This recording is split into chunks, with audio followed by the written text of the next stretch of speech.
are quite a few selection tools and methods. You don't need to master all of them when you're just getting started with Photoshop. Let's get familiar with a couple of selection tools you'll probably use often: the Quick Selection tool and the Lasso tool.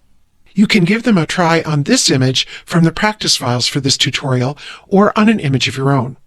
If you're working on an image with multiple layers, first check the Layers panel to make sure the layer with the content you want to select is highlighted there. Go to the Tools panel and click on the Quick Selection tool. This tool can detect edges of objects based on color and tone, so it will do a lot of the selecting work for you. Let's say that we want to select the mannequin so that we can apply an adjustment to it. Click, hold, and drag across part of the mannequin, and Photoshop automatically selects at least part of it, stopping where it sees an edge. Don't worry if you don't get the whole mannequin on the first stroke. As soon as you make the first stroke with this tool, the tool sets itself to the Add to Selection option, so you can just continue to click and drag over other areas that you want to add to the selection. If the tool selects too much, like this area of the background, hold down the Option key or the Alt key on Windows and click and drag over that area to remove that part from the selection. As soon as you release your finger from the mouse or the trackpad, the Quick Selection tool goes back to the Add to Selection mode, so you can drag over any other areas you want to include in the selection, like this area up here. Alternatively, you could go to the Options bar and click on the plus and minus options there, but it really does make more sense to use the shortcut with this tool.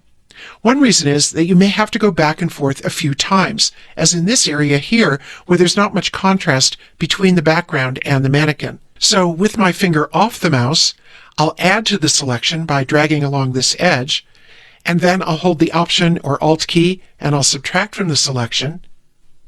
I'll release my finger and I'll add to the selection again. And I might have to subtract one more time. Fortunately, this tool learns as you work, so you may have to give it just a few tries subtracting from and adding to a difficult edge to select it. Another useful tool in a situation like this is the Lasso tool, a selection tool that makes freeform selections.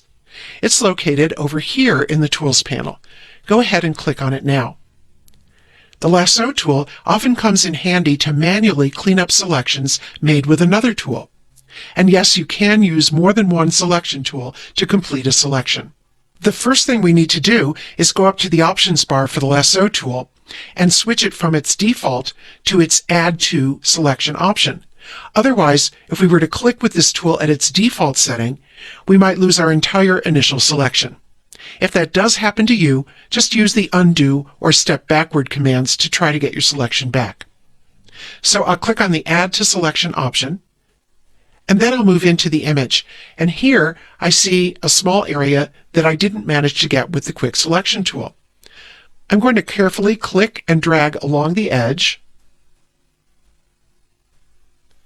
and then around and back to the beginning to include that area in my selection. You can also subtract from a selection with the Lasso tool. To do that, go back up to the Options bar and click the Subtract from Selection icon. Then I'll move into the image, and here I want to remove this small area, so I'll carefully move along the edge, all the way around, and back to the beginning. So with this selection, I'm going to apply an adjustment. I'll go up to the Image menu, and I'll choose Adjustments and Brightness Contrast.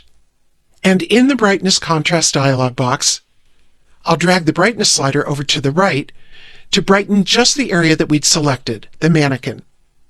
And I'll click OK to accept that. Finally, go to the Select menu and choose Deselect, or use the keyboard shortcut Command+D on the Mac or Control+D on Windows.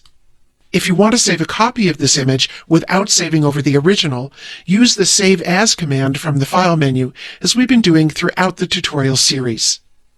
So that's an introduction to two very useful selection tools, the Lasso tool and the Quick Selection.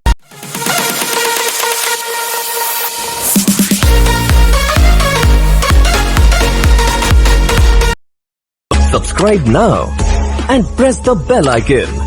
Never miss an update.